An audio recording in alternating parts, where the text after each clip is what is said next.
All right, let's jump into it. At 9th of October, at was it 12:47? So a little bit later in the morning in the session, and so a little bit of price action sort of flying around, and we've got a couple of Hamas headlines where supposedly we're moving towards some sort of resolution there, which as I could kind of see that, and maybe the sort of US shutdown sort of maybe sort of being resolved as the only things that could potentially stop the gold bull at the moment because that thing, oh my God, 4,000. It thought about it for 2 seconds. I think it dropped like $15 or something. I'll get to on the chart in a moment. But after that, it just absolutely careened through and went up to, I think, 40.60 or something was a big high, which, is around 200 bucks or something for the week. I mean, 350 for 2 weeks. Like, it is just, it's getting crazy. It's getting silly with the numbers, really, how much this thing is moving. Um, but anyway, we'll get to that when we get to the charts. In terms of data and news, US still lockdown, shutdown, whatever. So we're not really seeing too much in that. A couple of Fed speakers over through the night. Um, had the Fed minutes out. I don't think anything sort of really massively sort of came of that. Just having a quick look at what time we had any sort of movement. No, nothing really sort of moved a great deal with that either. So it's not really too much to sort of report on in this front. And that we got Aussie inflation expectations up a small tick there, which has led to, I mean, Aussie's sort of been bouncing off its lows. Sort of definitely held that 60s line that was always sort of looking at, but retesting underside of 66 at the moment. But we'll see how this thing moves. I think we might actually be coming to a turn. Famous last words, of course. But we will see. All right, let's jump onto the charts quickly. And this is what I'm talking about. Sort of like this is just it's moving up. This breakout has just been insane. Of course, everybody knows about it. It's I mean, what are we at now for this actual move? Call this the lows here, 17% or something, 21%. Like just insane, insane. Keeping in mind, speaking of 21%, that's what copper lost in like 5 minutes a while back. So, yeah, just to put things in true sort of perspective of it all. But anyway, what we can have a look at, that's on the weekly chart. Obviously, look, we've seen little sort of dips, dips, dips. It's not really anything at the moment. What I kind of want to see at the moment is this daily support, which is obviously that psychological level at sort of 4,000. See that wick get taken out? I think we could see a little bit of a sort of pullback in that. And look, you could look around sort of sort of 39.50s, that next sort of daily support, or not necessarily daily support, because I guess that'd be daily support, but more sort of daily, where I'd expect there'd be a bit of a reaction. I think that'd be a fairly decent little trade down there. If we get down underneath 4,000, if we get onto a slightly lower sort of time frame here, we could see it tested underneath it, bounced pretty much on the spot with it. That's that sort of 4,000 psychological level, consolidation up the top, rolled over, bang. So if we can get a close under 4,000, or even sort of like down, closes where we at now, so 9 o'clock, so 10 minutes left of this candle, so it's going to be a bit iffy here, but I think under 4,000, you could see there's a bit of a sort of congestion zone around this area down here. That's kind of the first level I'd be looking for. If 4,000 goes, I'd expect a fairly quick sort of 50 buck move down to say that sort of like 39.50s area. We've got a bit of support that sort of comes in around this zone here, as you can see. So that's probably most likely where we could probably see another attempt for buyers yet again to sort of step back in with it all. But in saying that, I mean, we've had these sharp sell downs previously, and obviously it just hasn't dampened it at all. And it's one of those things, I mean, look, moves can't go forever. Yeah, I get that, but this thing is just, it's really made TA look a little bit silly with this sort of stuff because, like, here's a little sort of rising wedge. I mean, on a smaller time frame, you can probably see it here. Little sort of rising wedge, and bang, breaks out to the top side here. Even this level here now, I mean, that's not so much, but it did have a little bit of a sort of a rising sort of resistance. So I was sort of respecting it somewhat there. Was that actually made out to a channel? I mean, yeah, you could call that even a bit of a channel. Oops, got a double of that line. Carry that through there. And yeah, it's just disregarded, chop, chop, chop, chop. And actually, this is just yet another sort of confluence where it's coming back in and retesting this top side of what would have been that little channel that it ran through there. But this is what I'm saying. Sort of like the price action has just been so off recently. Um, well, not off, but it's just been so wild that it's really just sort of been just buy, buy, buy, buy at all costs. It doesn't matter. This happens, let's buy it. That happens, let's buy it. US dollar strength, buy it. US dollar weakness, buy it. You know what I mean? It's just been absolutely crazy, and so you can't apply normal price action when you're blowing out mentality like this. And this is why I sort of say, like, if I can see a chart and it's respecting the levels, then you can sort of go like, well, look, it's respecting the levels. There's actually some method to the madness. When it's like this, and you're like, well, here's a resistance, bang through, here's a sort of setup, bang through. There's no method to that, and there's no way that you can strategically plan your trades around that move, in my opinion.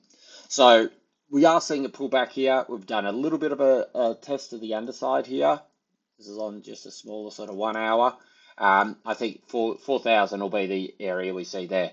Back into what would be this channel, through this short-term breakaway support, underneath the psychological level, underneath 4K, targeting 39.50, I think would be the play. Where's the little arrows? Bang, down to here. And then see what happens here. I mean, look, it depends what happens. If they get onto this, if we see maybe continued headlines with Hamas and all this kind of stuff, maybe you see a deeper correction. And then we start to go, well, where's the bottom side of that channel?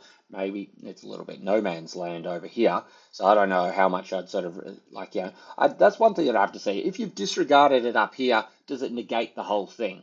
I would say probably so. But yeah, of course we'll see how we go with that. But that's the first trade, I would say, into 39.50, and then sort of see what happens. Price target. See what happens around this zone here. If we get continued Hamas stuff, if we get the government sort of coming back, all this kind of stuff, we could see deeper corrections, and we could see these moves back down over here. But with these sort of moves, when you look at this on let's get something that's a little bit clearer, something like this perhaps. If you get a move like this, apart from the fact that it's just insanely just like this is another thing that sort of goes against what TA is. Smaller candles, and then from that level, it's then expanded out. Typically, you'll get the bigger candles go to smaller and then pull back. But this has actually got to that level and just bang. And look, there's barely any bottom wick on these candles at all. But the point is, if we get, and it will eventually happen, we'll get a week that'll have this big move up like this. Because this week already, like in 3 days, just from open here, so this last candle has moved 5%. 5% opens it up for a nice big fat top wick candle. Should we get a close back down, and it's like, it's only $100 off now, and $100 sounds like a lot, but as I said, we've been doing $100 in a couple of hours. So should they start to run for the door, weekly oversold, you got 2 days actually to get back down to here, 2 sessions on Thursday morning now. I'm just saying that eventually this thing will be top wick, and that's when we'll start to see this thing cool off and see some continued push to the downside.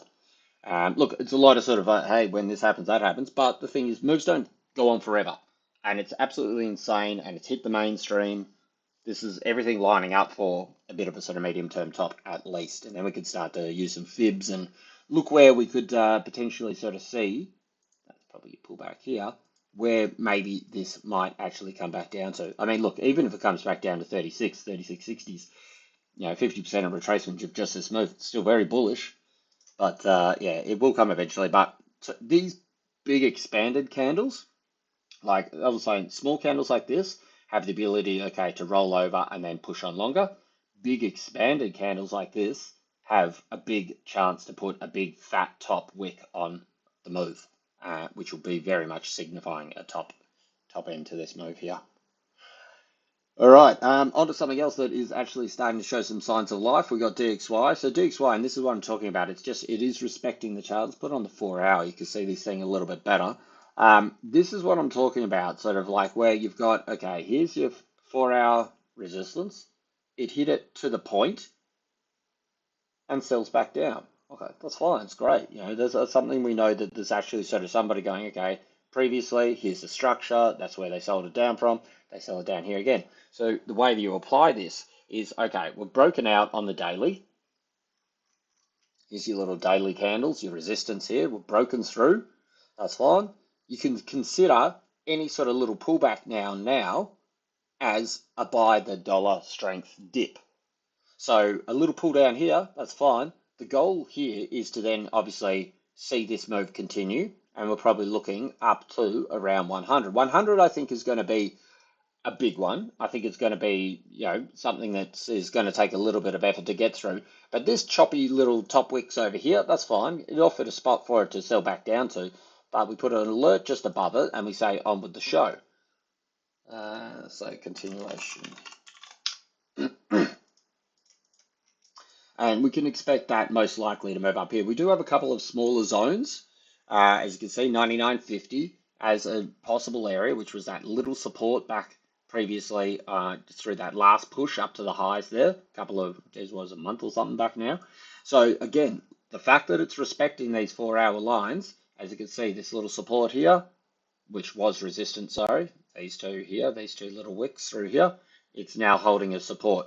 If this consolidates here, and takes out 99, then we look up to 99.50. That's the next target because we can see that it is respecting these 4-hour lines.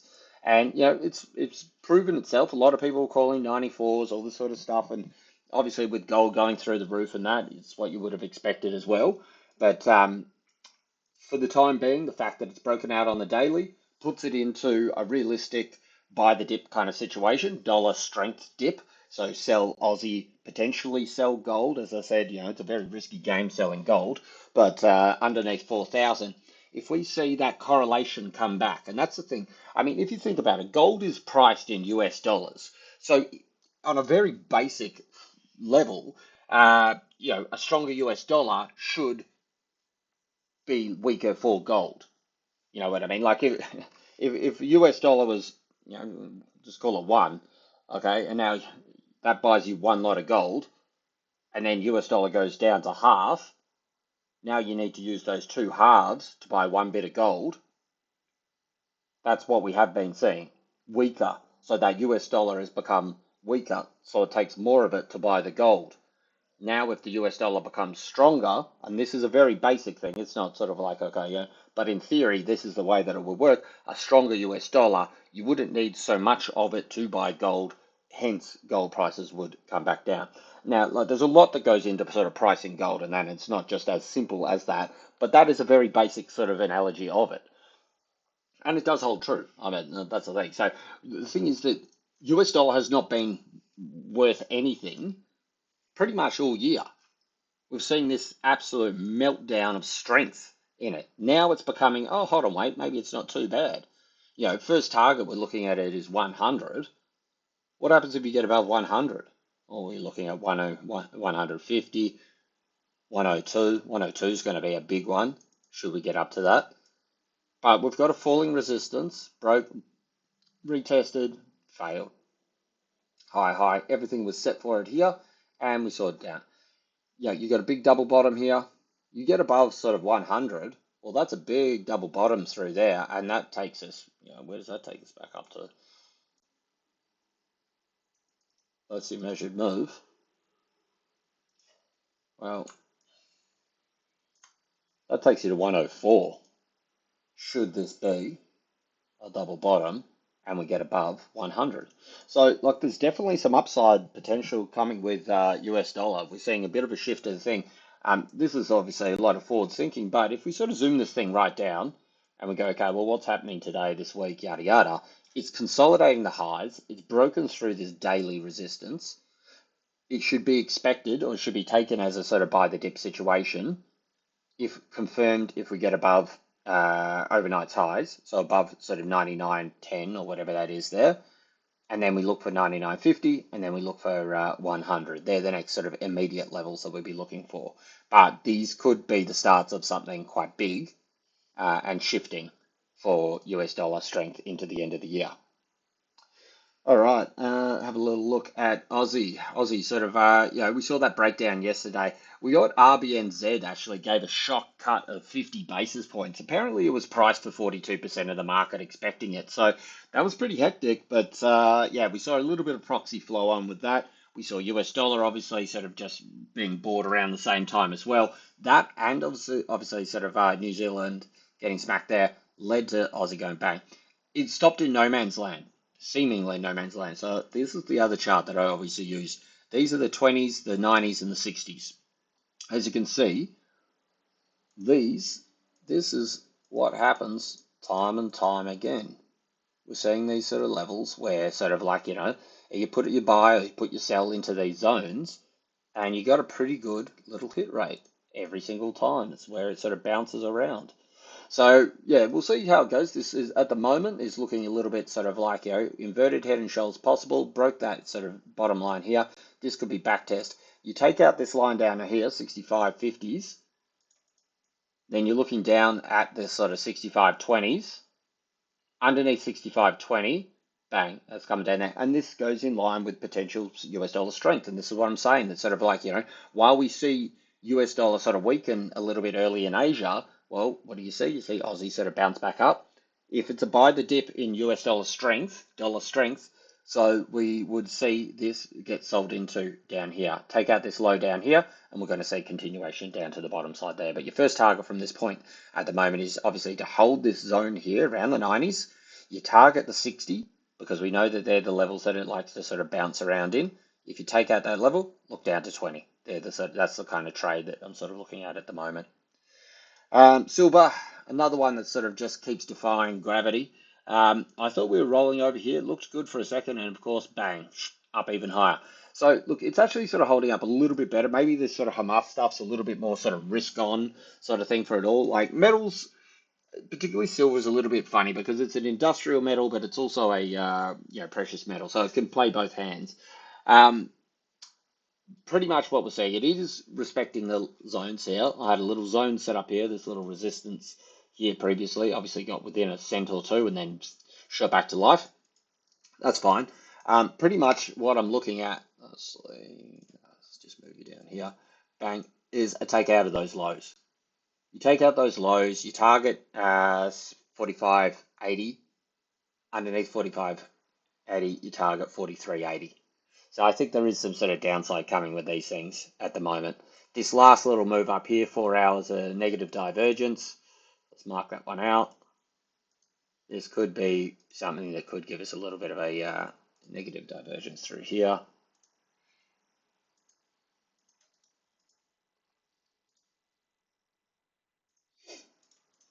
I'll see how this one sort of plays out. Yeah, I think that was on daily or something, this one here. But yeah, certainly I think sort of, should we sort of see continue sort of little move down here, they're the kind of targets that I'm looking at. So there's that little price target thing going.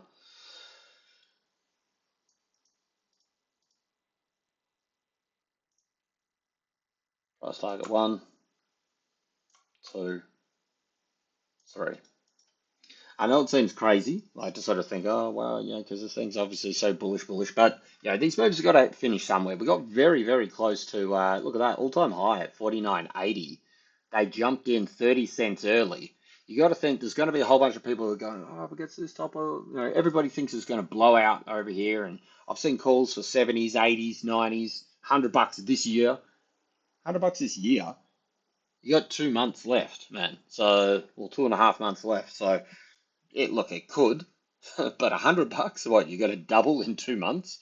Or even sort of going to 60s and 70s. Like, do they understand you've only got 2 months left with it all? Yes, it's been on an absolute rip, but, short of seeing that move with gold, which then expanded out over these things, I don't think that's going to sort of come to this. Could be eating my words, but I think we've got a bit of a pullback coming here. So they're the targets I'm looking at. 47.20 underneath there, 45.80 underneath there, 43.76. Cool. Fly along. Got copper. Not really doing too much. It's really sort of just coming to. I covered this the other day and I said, look, if this holds this zone here, we're hitting the highs that were set back in May 24. Had a little bit of a test above here, which obviously led to a bit of a fake out just before that April smashing. And I wouldn't really regard this move here because obviously this is just ludicrous and that's also equally ludicrous. So I'm almost disregarding this as real price action because it was news driven. It was like a headline or something like, oh, tariffs are coming in and it's going to affect copper 50% or something. Bang, up 17%.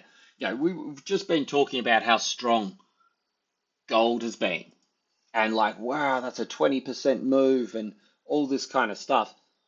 Copper did 20%. This is like 5 minutes or something.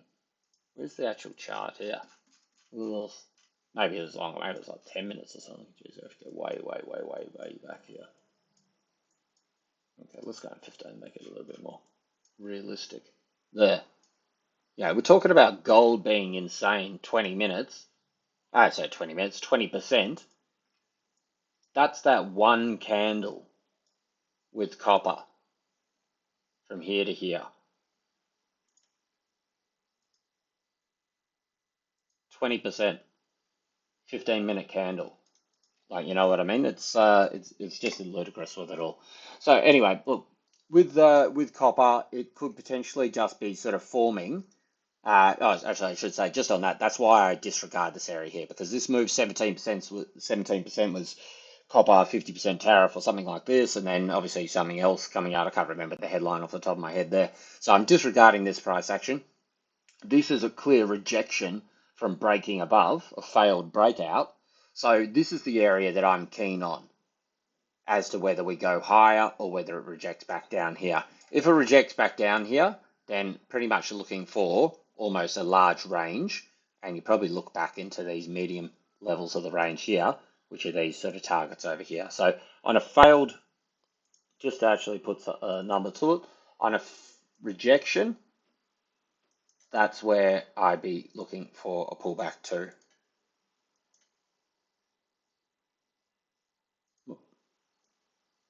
This zone here. And that's structurally based on, obviously, that was a little sort of breakout point here. It was one of these zones that we put in on the way down. And I said, like, I actually put these little arrows here because these are the levels where I said, look, somebody tried to buy the dip here. Someone tried to buy the dip here time and time again. And it's actually, they've worked very well as levels through here.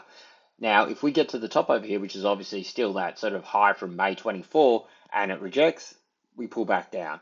So I move back to 468 is where I'm probably sort of looking for this to move to. Put this over here. Break above 520. That's your move there. But that's my sort of preferred move here. So do this. Number one. Number two. I would say that's probably where we're heading though. And finally, just tick along. We got USD China. Geez, it's trying so hard. Look, it's come up here. It briefly got above that 715 line, and then obviously bang. As soon as markets kind of opened today, we're seeing this kind of really just sort of drop back down through here. Look, it's not out yet, and quite frankly, if you look at this thing, it's far from picture perfect from a technical sort of standpoint. However, you know, a bit of a pullback down here goes in line, as I said, with potentially a little bit of short-term dollar weakness. Breakout line, this above 715, pretty much got 715 and change about the same time as we may sort of see DXY above 99. So I still think the fact that we've sort of got this nice head and shoulders looks better. I think sort of like, you know, your negated line has obviously moved up here now, 711. But I would say most likely we'll see a rally and a push through and then sort of first short-term move looking up around that sort of 717, but ultimately for the measured move to 719. All right, that's it from me.